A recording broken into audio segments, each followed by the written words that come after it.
Do you remember the green fire that incinerated an entire fleet in Game of Thrones? The weapon, Tyrion Lannister, used to turn the sea into a living hell. A fire that burns on water, and the more you try to extinguish it, the more violently it erupts. Sounds like magic? But the truth is, it existed in the real world over 1,300 years ago. The only difference is it wasn't green. The Byzantines called it Greek fire. After decades of war, Byzantium was no longer the war machine of ancient Rome. They were tired, weakened, and most importantly, they had lost control of the sea. Meanwhile, the Umayyads were the opposite, expanding fast, winning battles everywhere. And now they stood at the gates of Constantinople. This city is only a matter of time. How long? We will lay siege until they run out of food to survive. My lord, they have blocked all sea routes. Then there is no way out. How much food do we have left? My lord, less than hope. And then, just as all hope was nearly lost, the Byzantines unleashed a weapon their enemies had never even known existed: Greek fire. According to records, there was an engineer named Kallinikos. He fled from the city of Heliopolis in Syria and brought with him a weapon known as Greek fire. Your Majesty, I can save the empire. Do you want a weapon that can burn enemy ships? How? With fire. Fire alone cannot do that, can it? Oh shit! Damn. Put it out now! Put out the fire now! Your Majesty, this fire cannot be extinguished with water. It can even burn on water. It clings to wood, to flesh, to people, to every last hope of the enemy. That sounds rather cruel. It is war, Your Majesty. At the very least, it is unforgettable. To the Byzantines, this wasn't just technology. It was a miracle. This must have been sent by God. Anything that couldn't be explained was attributed to the gods, because back then, there was no Google. Oh. Greek fire was not a standalone weapon. It needed a delivery system to function. That system was the Dromon, the warship of the Byzantines, lighter, faster, and more maneuverable. Not built to ram, but to get close enough while the enemy was distracted. With Greek fire, distance was the key to maximum destruction. My lord, we're getting too close. I know. They can shoot arrows. Let them. Then, what's our objective? To get close enough that they can't escape. If the Dromon was the body, then the siphon was the heart of Greek fire. A bronze tube built to withstand high pressure. Inside, a heated, combustible mixture. And when activated, it didn't just release fire. But the Byzantines did not stop at projecting fire directly. They also sealed Greek fire inside ceramic jars and hurled them down like ancient bombs. Oh my god! My lord, I really throw this? Yes. What if it lands on our ship? Then don't miss.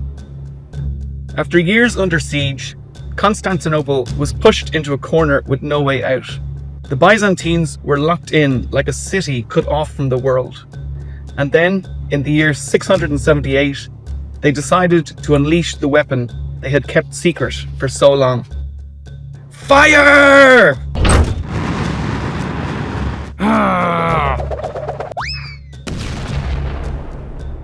In just a few minutes, the sea turned into fire, and an empire was saved.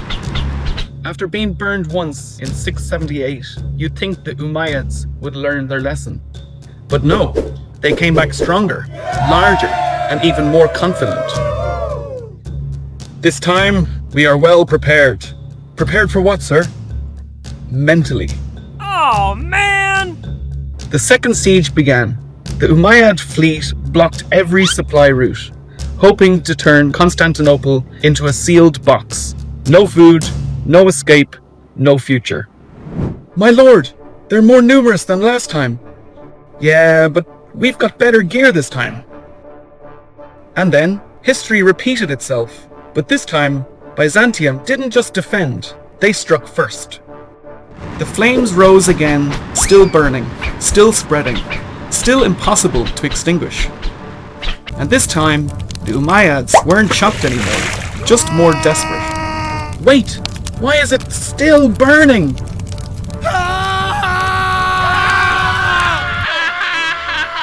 The siege of 717 to 718 ended in catastrophic failure because they were fighting something they simply couldn't understand.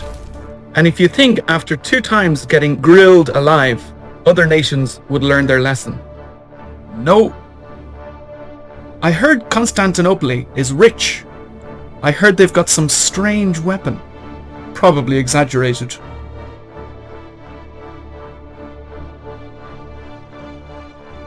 Oh. My lord, we've got newcomers. Good. Prepared the old trick. Look at them.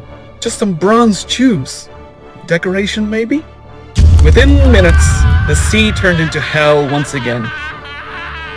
Put it out! Put it out! Oh.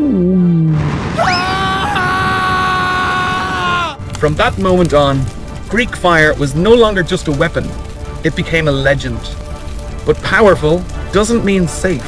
Sometimes the most terrifying weapon ends up turning on its own side. My lord, the wind is changing! Run!